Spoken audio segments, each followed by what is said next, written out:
All right. Let's talk about Ready Player One. So Ready Player One is the new sci-fi film directed by Steven Spielberg, starring Ty Sheridan, Olivia Cooke, and Ben Mendelsohn, among others. The film stars Ty Sheridan as Wade Watts, a guy who lives in futuristic Columbus, Ohio of the year 2045. He lives in a place called the Stacks, which is basically a bunch of trailer parks stacked on top of each other.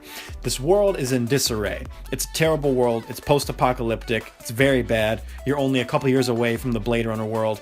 It's pretty bad. So in order to escape this reality, people like to hop in something called the Oasis, which is basically like the Oculus. It's basically like the Oculus Rift. It's a big video game world where people can escape and go into their own worlds. It hits very close to home, and it's very relevant to what's going on right now. A lot of people want to take control over this world. Whoever controls this world basically controls the real world. So there are a lot of people who want to get their hands on it once the creator of the Oasis, played by Mark Rylance, mysteriously dies and leaves a bunch of clues for people to find, a bunch of Easter eggs, if you will. So Wade Watts, along with his other friends, have to basically team up and try and find the Oasis to save it from being taken over by this evil corporation called IOI. I'm gonna get straight to the chase here.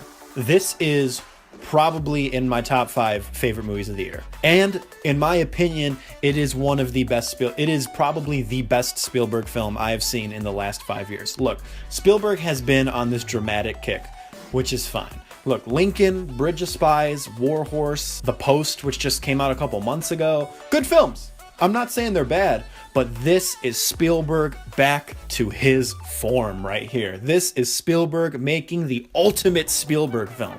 It is crazy because the book written by Ernest Cline is basically one giant tribute to Spielberg, so who better direct it than the man himself? This film is a giant love letter to video game fans, to movie fans, to fans of pop culture, fans of the 80s, all the way up to now.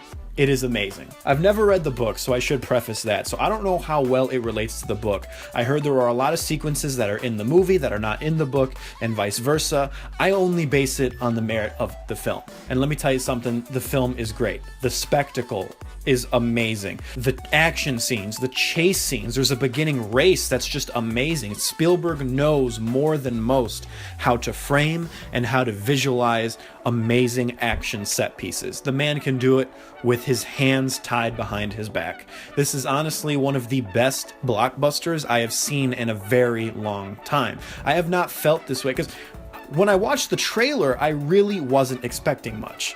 I watched the trailer kind of just blank face. I wasn't expecting it to be bad, but I wasn't expecting it to be great. I thought it was going to be mediocre. So I went in there with kind of medium to low expectations, and whoa, it blew me away. Some critics are saying that the film basically just dangles keys in front of your face and says, oh, but it's just an Easter egg after Easter egg. It's Easter egg the movie.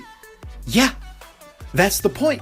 If you don't like it, then stay home. You go into this film knowing what it's going to be. It's Easter egg the movie. And one thing that this movie does, which a lot of other movies do not do, even Marvel, and look, I love pretty much almost every Marvel movie, but Marvel has been guilty of this. They don't stop the film to shove the Easter eggs down your throat. They don't stop the film and say, oh, look, it's this guy. You remember him? You remember him? No, they're just organically part of the scene.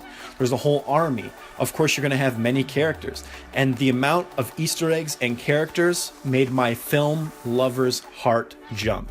I don't really play a lot of video games, but even I know a lot about the video game culture. So I saw like, oh my gosh, there's Master Chief. There's the Overwatch guys, there's Goro, there's the Mortal Kombat dudes. There's a lot of DC characters in here because this is a Warner Brothers production. There just weren't any Disney or Marvel characters, which doesn't surprise me. There's no way they're going to give their main competitor their own characters to put in their own movie. There's just no way. Some people have said they saw Marvel characters. I did not.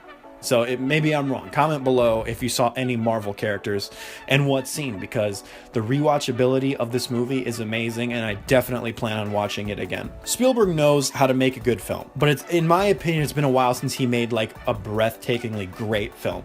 And let me tell you something, this film in some points gave me goosebumps. There is a sequence in this film, I won't spoil it, but it's the second level. I'll just say that. It's the second level. And that scene gave me goosebumps. Straight up, mouth dropped. I'm like, no freaking way. And that was made for the movie. I looked it up after the fact, and it turns out Spielberg added that second level in the movie himself. That is not in the book. All these years later, Spielberg's still paying tribute to his friends. The performances are great. Ty Sheridan and Olivia Cooke, Ben Mendelsohn, all fantastic. I love their performances. I really understood where they were all coming from.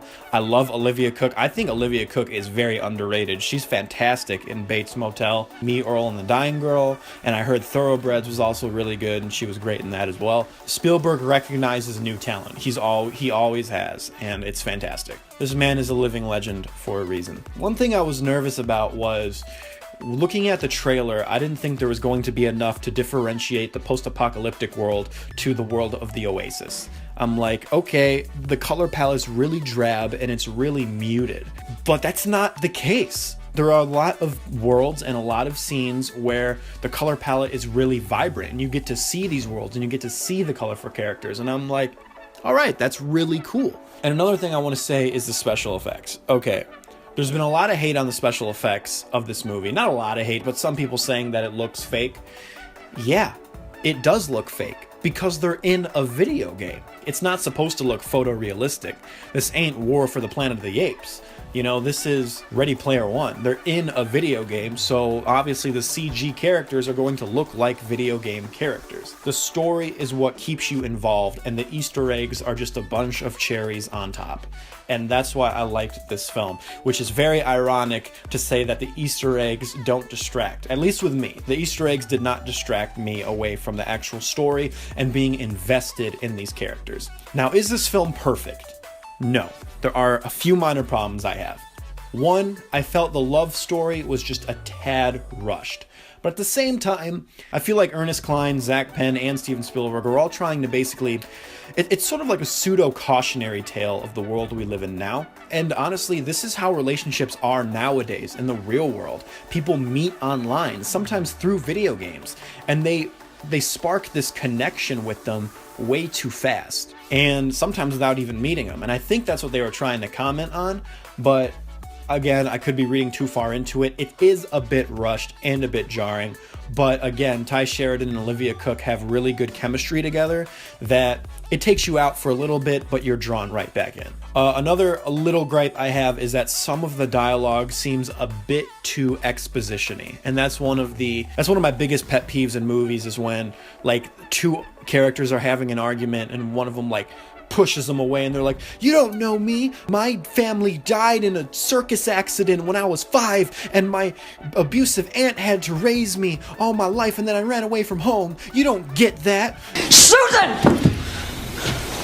My name is Julie. My mother's name was Susan. She was killed in a car accident with my father and they're both dead. Dialogue like that when someone just kind of unnaturally just unloads their life story on somebody, you know, it did take me out of the film just for a little bit. And also they kind of, there's a lot of exposition with the Oasis and how it works and what happened in the history of the Oasis, which I'm a big proponent of show don't tell, but again, I understand this movie was kind of at a crossroads with that because you have so much to explain in this world that a lot of it maybe you couldn't only show, you had to say some of it. But again, that's just a small gripe.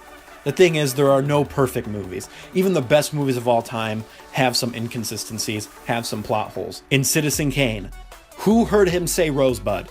No one was in the room. There's no such thing as a perfect film. Every film has some inconsistencies or has something going against it. But we as viewers have to look at the rest of the film and say, okay, is the rest of the film good enough for me to forgive these minor gripes? And honestly, for this film, it did. I loved this film. Maybe it just hit me on every level because I'm a huge movie nerd, I'm a huge comic book nerd, and I'm a little bit of a game nerd too. Not as much as the others, but still, I can imagine gamers are going to love this film. It's been a while since I've felt that Spielberg magic, and I felt that Spielberg magic for this film. I loved it. Honestly, phenomenal. 9 out of 10. 9.5 out of 10. Loved this film. The rewatchability is great. I cannot wait to see it again, and you should too. My camera's about to die, so I'm going to leave you with a clever catchphrase. I'll see you later.